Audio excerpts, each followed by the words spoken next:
5 at HCC is a 6-hour intensive course based on the philosophy that reading and writing should be taught together. Over the summer, the Zero Level Committee comes together and assesses 085 papers. And what they're looking for is they're looking for the key things that will work and what are the things that are not working. What we have found is that it is the prompt that is most vital for the success of an English 085 course and for the success of the student. I'm going to be sharing a prompt that I use in my English 085. It has led to many successful papers. However, do not feel pressured to use that prompt yourself unless you feel that it is the right prompt for you. Whatever you do, make sure those prompts are prescriptive and narrow in scope. So I've been teaching developmental English for about 20 years, and I have found that the best way to approach English 085 is to really think about what they know and to begin with what they know. So what I do is for the first prompt, I take them through baby steps. And I think back, what do they know? Well, many of my students just graduated from high school.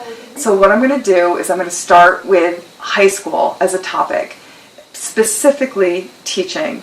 They've been sitting in classrooms, and I'm going to say to them, which high school teachers were effective and why?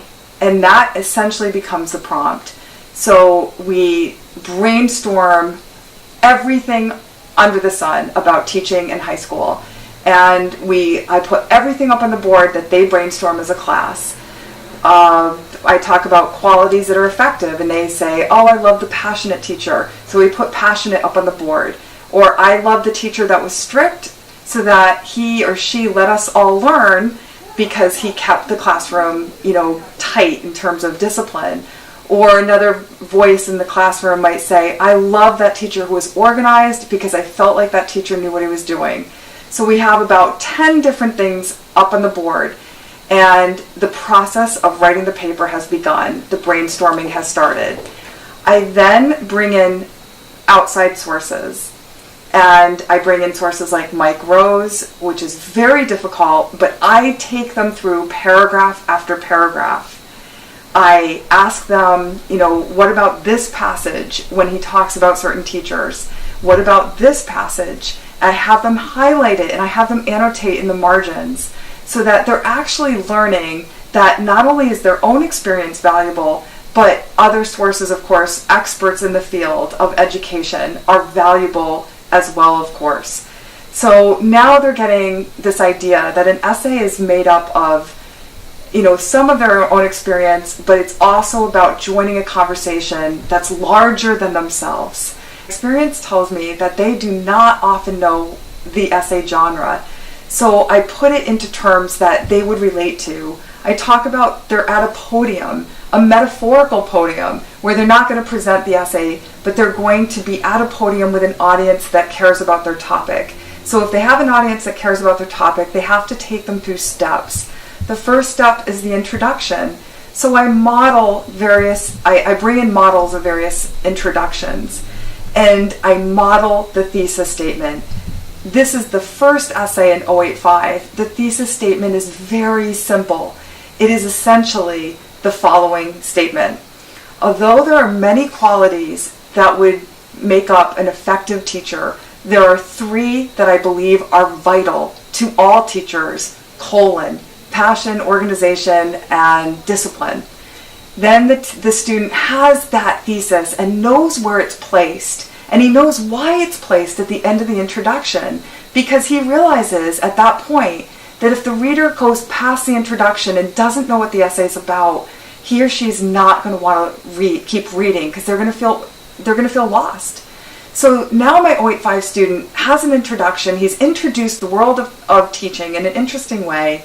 He's narrowed to a thesis. He feels ready to prove that thesis because now I'm going to take them through the steps of the body paragraphs. And the thesis is their guide. They have those 3 qualities to the teacher. So it's very simple to them. And now they're excited.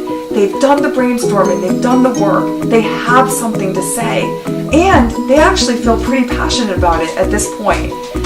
I am now laying the groundwork for everything that's going to happen for them for the rest of 085, for 095, and for 101.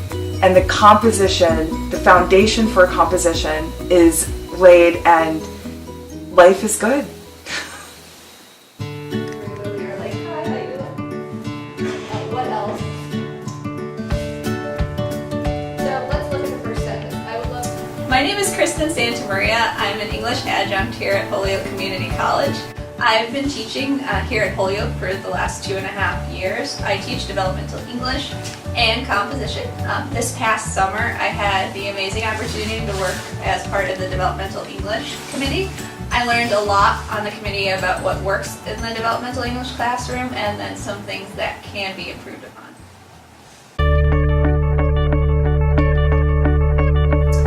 Writing assignments need to come from the readings with a clear prompt that explains the assignment. Teachers must help with the organization, whether by outlining on the board or by taking the students through the steps. Quotes are needed from sources. 3 to 4 page essays seem like the proper length for the final paper.